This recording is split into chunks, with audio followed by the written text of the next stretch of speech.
Hello friends, मैं doctor वर्षा, medical counsellor.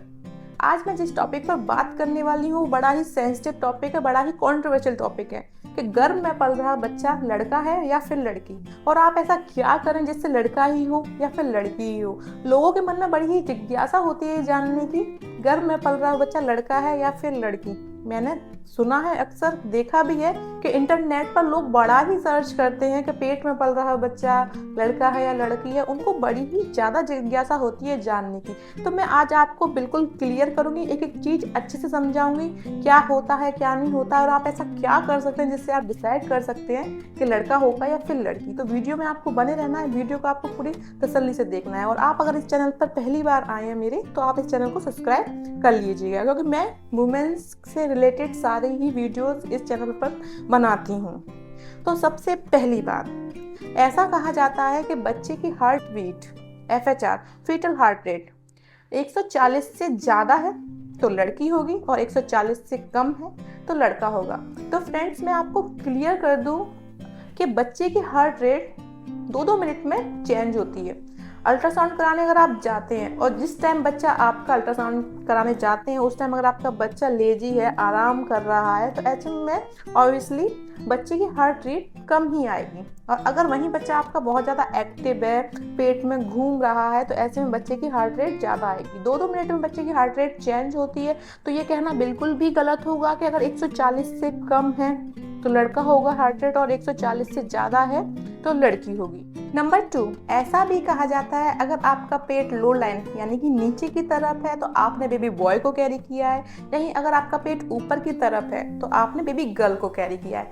ऐसा क्यों होता है, पेट ऊपर या नीचे क्यों होता है, तो मैं आपको ये भी बता देती हूँ। देखिए, आपकी जो भी एब्डोमेन मसल्स होती हैं, जो भी पेट की मसल्स होती हैं, अगर आपके पेट की मसल्स की स्ट्रेंथ बहुत ज़्यादा अच्छी है ना, टोन उनकी बहुत ज़्यादा अच्छी है, तो ऐसे में क्या होगा, आप बच्चे को ऊपर की तरफ कैरी करेंगे। यहीं अगर आपके पेट की मसल्स ढीली हैं, कमज़ोर हैं, तो ऐसे में आप बच्चे को नीचे की तरफ कैरी करेंगे। यहीं अगर आप फर्स्ट टाइम मदर बन रहे हैं तो आप बच्चे को ऊपर की तरफ कैरी करेंगे। तो ये कहना बिल्कुल भी गलत है कि अगर आपने बच्चे को नीचे की तरफ कैरी किया है तो लड़का है और ऊपर की तरफ कैरी किया है तो लड़की है। साथ में ऐसा भी कहा जाता है अगर पेट आपका लंबाई में बढ़ रहा है तो आपने बेबी बॉय को कैरी किया है, और साथ में अगर आपका पेट का आकार गोल है यानी कि राउंड है, आपने बेबी गर्ल को कैरी किया है। तो यार, ये सारे मिथ्स हैं, इन पर आपको ध्यान न देकर अपनी प्रेगनेंसी पर ध्यान देना है और आपको बिल्कुल भी स्वस्थ रहना है प्रेगनेंसी में, है ना। थर्ड, ऐसा कहा जाता है अगर आपके बाल बहुत ज़्यादा घने हो गए हैं, बहुत ज़्यादा सुंदर हो गए हैं और टूट भी नहीं रहे हैं, झड़ भी नहीं रहे हैं, तो ऐसे में आपने बेबी बॉय को कैरी किया है। और साथ में अगर आपके बाल बहुत ज़्यादा झड़ रहे हैं, रुके सूखे हो गए, तो आपने बेबी गर्ल को कैरी किया है। तो ऐसा क्यों होता है, बाल झड़ते क्यों नहीं है और बाल क्यों झड़ते हैं, ये भी मैं आपको क्लियर कर देती हूँ। देखिए, प्रेगनेंसी टाइम में आप बहुत ज़्यादा अच्छा न्यूट्रिशन लेते हैं, विटामिन लेते हैं, मिनरल्स लेते हैं, प्रोटीन्स लेते हैं, आयरन्स लेते हैं, जिससे क्या होता है, आपके बालों की स्ट्रेंथ बहुत ज़्यादा अच्छी हो जाती है, वो झड़ते भी नहीं है, मजबूत हो जाते हैं। साथ में आपकी स्किन भी बहुत ज़्यादा ग्लो करती है। यहीं अगर बाल झड़ते क्यों हैं, देखिए, अगर आपके हार्मोन्स बहुत ज़्यादा बिगड़ गए हैं प्रेगनेंसी टाइम में, आप बहुत ज़्यादा एक्टिव नहीं हैं, आप के शुरुआती 3 महीने में अगर आपका वजन बहुत तेज़ी से घट रहा है, तो ऐसे में आपके बाल भी झड़ेंगे, है ना।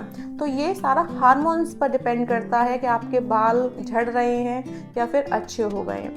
नंबर 3, ऐसा कहा जाता है कि अगर हस्बैंड का वजन भी आपके साथ बढ़ रहा है तो आपने बेबी गर्ल को कैरी किया है। देखिए, हस्बैंड का वजन क्यों बढ़ सकता है प्रेगनेंसी में, ये तो बिल्कुल ही जानने वाली बात है कि हस्बैंड का वजन क्यों बढ़ रहा है। आप अच्छा प्रेगनेंसी में खाते हैं तो हस्बैंड भी थोड़ा थोड़ा उसमें से खाते हैं, तो साथ में उनका वजन भी थोड़ा बहुत बढ़ जाता है। तो ये कहना तो बिल्कुल भी गलत है कि अगर आपने हस्बैंड का वजन बढ़ रहा है तो आपने बेबी गर्ल को कैरी किया, ऐसा कुछ भी नहीं है। वो भी आपके साथ अच्छा खा रहे हैं, इसलिए उनका भी वजन बढ़ रहा है। साथ में ऐसा भी कहा जाता है कि प्रेगनेंसी टाइम में अगर आप लहसुन खाते हैं और उसका स्वाद आपको नहीं आता है तो आपने बेबी बॉय को कैरी किया है। तो सबसे पहले तो वुमेन्स क्या करती हैं, बहुत सारा लहसुन खा लेती हैं, उससे उनको बहुत ज़्यादा एसिडिटी हो जाती है, पेट में जलन हो जाती है और ये बिल्कुल भी सेफ नहीं होता है। बहुत ज़्यादा लहसुन प्रेगनेंसी में खाना वो आपके लिए भी सही नहीं है, आपके बच्चे के लिए भी सही नहीं है। तो आपको ऐसा नहीं करना है। ये सारे मिथ्स हैं, गार्लिक का स्वाद आ रहा है नहीं आ रहा है वो मैटर नहीं करता है बच्चे के जेंडर को। तो ऐसे फालतू काम आपको बिल्कुल भी नहीं करने हैं प्रेगनेंसी टाइम में। प्रेगनेंसी का जो भी टाइम होता है वो बड़ा ही सेंसिटिव टाइम होता है, तो उस पर आपको फालतू की चीज़ें नहीं खानी है। साथ में ऐसा भी कहा जाता है कि अगर माँ कम सुंदर हो गई है, माँ की सुंदरता कम हो गई है, तो ऐसे में आपने बेबी गर्ल को कैरी किया है। और यही माँ बहुत ज़्यादा सुंदर हो गई है, बहुत ज़्यादा ग्लो कर रही है, तो आपने बेबी बॉय को कैरी किया है। लेकिन ऐसा कुछ भी नहीं होता। ये सारे ही मिथ्स हैं जो लोगों द्वारा बनाए गए हैं, है ना। तो इन पर आप ध्यान न देकर अपनी प्रेगनेंसी पर ध्यान दीजिए। बिल्कुल भी गलत होती है सारी चीज़ें। अगर ऐसा ही होता, इन सारी चीज़ों से प्रेडिक्ट किया जाता कि बच्चा गर्भ में पल रहा बच्चा लड़का है या लड़की है, तो फिर बात ही क्या थी, फिर अल्ट्रासाउंड्स की ज़रूरत ही क्या थी। पहले अल्ट्रासाउंड्स के द्वारा भी पता लगाया जाता था कि गर्भ में पल रहा बच्चा लड़का है या लड़की। लेकिन क्या हो रहा था फिर, भ्रूण हत्या, लड़की की हत्या बहुत ज़्यादा होने लगी थी। तो सरकार ने ये बैन कर दिया कि आप नहीं जान सकते हैं गर्भ में पल रहा बच्चा लड़का है या लड़की, है ना। तो इन सारी चीज़ों पे आप ध्यान न देकर अपनी प्रेगनेंसी पर ध्यान दीजिए। अक्सर ऐसा भी कहा जाता है जो आपका प्लेसेंटा होता है पोस्टीरियर है, यानी कि बच्चा आगे की तरफ है और आपका जो प्लेसेंटा है पीछे की तरफ है।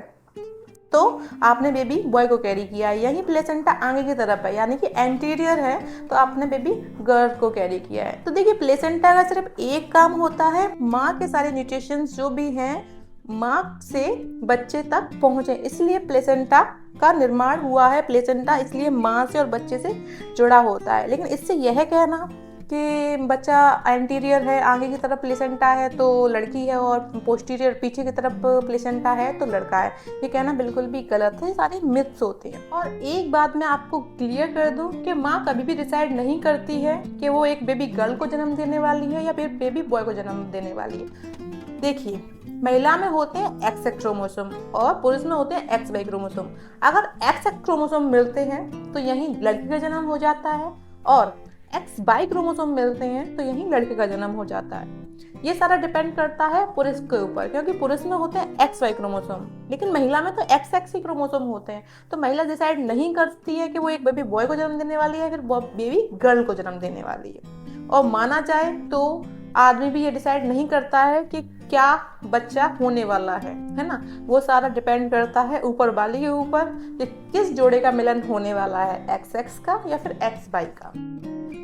तो वीडियो आपको कैसी लगी? वीडियो आपके लिए हेल्पफुल रही हो, आपके लिए जानकारी रही हो बहुत अच्छी, तो आप इस चैनल को सब्सक्राइब कर लीजिए और वीडियो को लाइक कर दीजिए, क्योंकि मैं इस चैनल पर आपके लिए ऐसी ही जानकारी लेके आती रहूँगी। मिलते हैं नेक्स्ट वीडियो में, तब तक आप अपना ख्याल रखिए प्रेगनेंसी टाइम में। नमस्कार।